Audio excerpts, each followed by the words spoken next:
What is going on, YouTube? I know it's been a while since my last post. I've been trying to record this fourth part like 3 times now. I can't. Okay, I'm crossing my fingers. It doesn't look like it, but I'm crossing my fingers hoping that, that this video works. But first I wanted to tell you guys that I've changed a couple things in my helmet. The first one's pretty obvious. You probably already noticed. The camera has moved. It used to be on the side of the helmet, and like my helmet would block like 1/3 of the screen. But hopefully this is better. Let me know what you guys think down below. So the second thing that I changed is the communication device that I have. I still have a cheap one. I still don't feel comfortable spending $300 on a fucking communication device. But the cable on my BTS2 unit ended up shorting out like 3 or 4 weeks into it, which was, I mean, I'm not really, I wasn't really all that surprised. You know, it is a cheap product and the cable was kind of dinky, whatever that word is. But anyway, the new unit that I have in here is called a Freedcon T-Com. So far, I actually like this one better than the BTS2. It's got a, in my opinion, a nicer design. The cable actually has some strain relief on it, which is nice. And the speakers sound a lot better, and they're also louder, I've noticed, than the other ones. Alright, so I guess it's story time. I was really just kind of, you know, always was wanting a motorcycle at some point. Thought it would be nice. You know, we all go outside at some point and say, damn, today would be a nice day to ride. And some of us just don't have a motorcycle. Some of us just don't have a motorcycle in order to actually take advantage of that. So what I ended up doing, just like a lot of other people, is, you know, add a few Motovlog channels to my subscription list, and I'll be satisfied for my motorcycle content. If you actually want to get a motorcycle, just watching a bunch of other people ride their motorcycles is actually going to make it worse. So I guess I just woke up one day and decided, you know what, let's stop thinking about it. You know, let's bring it up to the forefront of my mind and focus on it, and let's get a motorcycle. I wasn't really sure what style of motorcycle was like for me. I wasn't really sure what I wanted.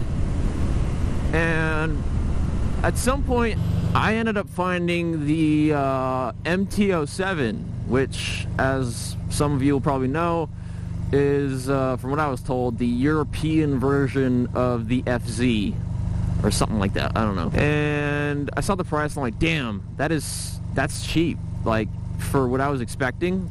I think it was like, I don't know, I estimated like, oh wow, that was like extremely blatant. That wasn't even close. That had been green for us for like 2 seconds. What are you doing? Stupid. What an idiot. It wasn't even like it was close, like he was at the line when it was red. He was like around the corner when it was red. Idiot. Anyway, so I'm looking at this motorcycle, and I think it was like around $200 to $230 a month payment for it. And that would have been fine. When I called up my insurance company and told them what kind of motorcycle I wanted to get, they're like, we can cover you for like $250 a month. Are you serious? So I decided, you know what, I'll look at something else. Maybe it's the fact that this thing can pop a wheelie whenever the fuck it wants to. That insurance is like, ah!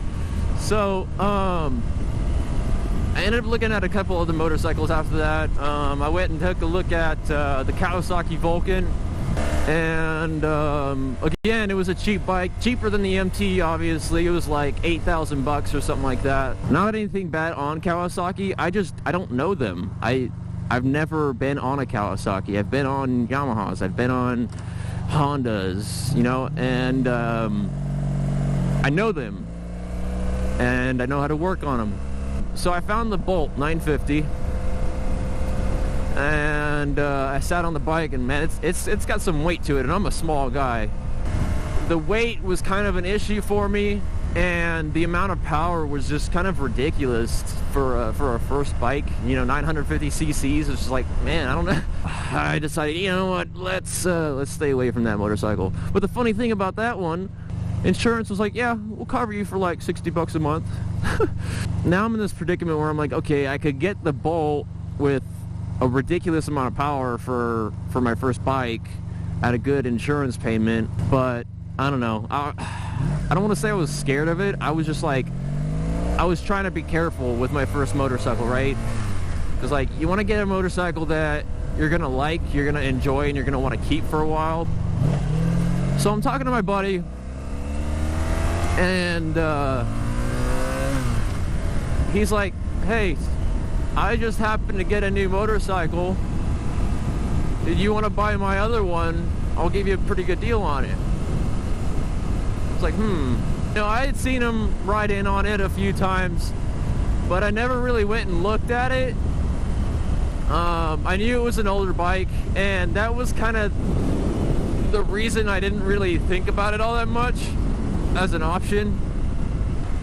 So I kind of had this, I don't know, predisposition for a 35-year-old used motorcycle. I didn't really, you know, say no, but I didn't start screaming yes either. At some point I realized, you know what, financially, this could be a big win for me, because I'd be spending a shit ton less money, right? I wouldn't have payments because I could just buy it in cash at that point. Wouldn't have payments, and the insurance on a 35-year-old bike can't possibly be all that much. I think I found like 2 videos of somebody actually riding this motorcycle. I don't remember who it was exactly, but you know, they didn't really talk much. They were kind of just riding around, and watching that video I realized, you know what, yeah, it's a 35-year-old bike, but it's just a motorcycle. Like, it's just like any other motorcycle. You know, the only thing is you've got this like relic from the 80s staring back at you. I was like, you know what, let me go check out his motorcycle specifically myself. So my buddy and I end up planning for me to go and check out the motorcycle at his place. Let me know if there are any issues with it, and there weren't. I mean, there's like tiny things because it's a 35-year-old bike, but it's nothing like stupid. It didn't matter at that point that it was 35 years old. I mean, actually the fact that it was 35 years old and it ran the way that it does, it was just like, wow. At that point I was like, you know what? This motorcycle's mine. I'm gonna buy it from you.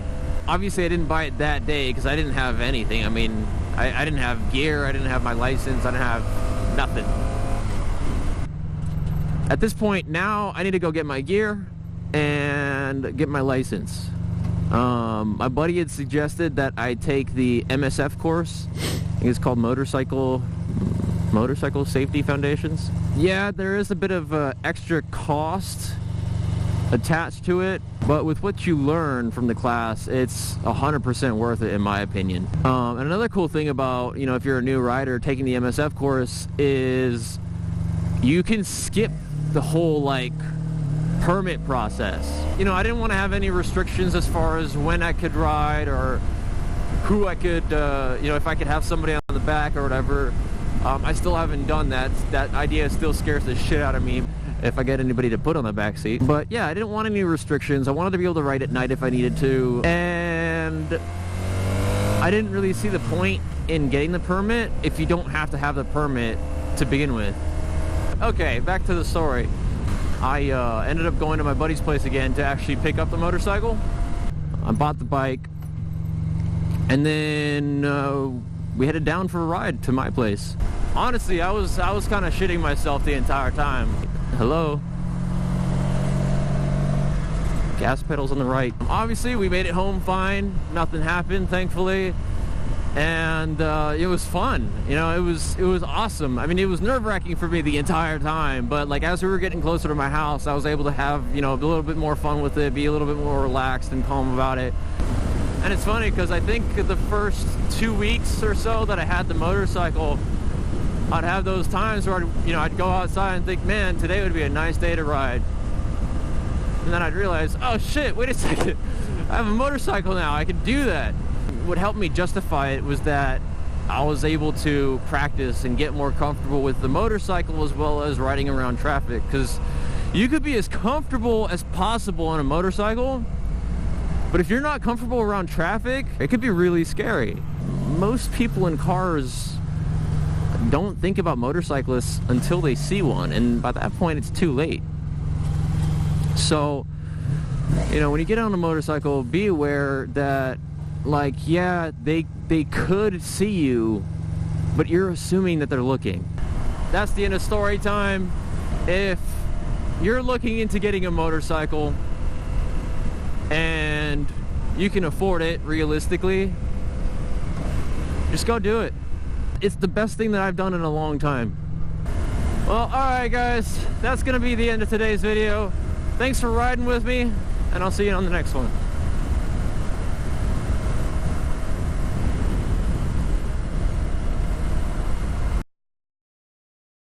That's gonna be the end of today's video. Thanks you. I appreciate you taking this ride with me. I appreciate you guys coming on this ride for me. What the fuck am I saying?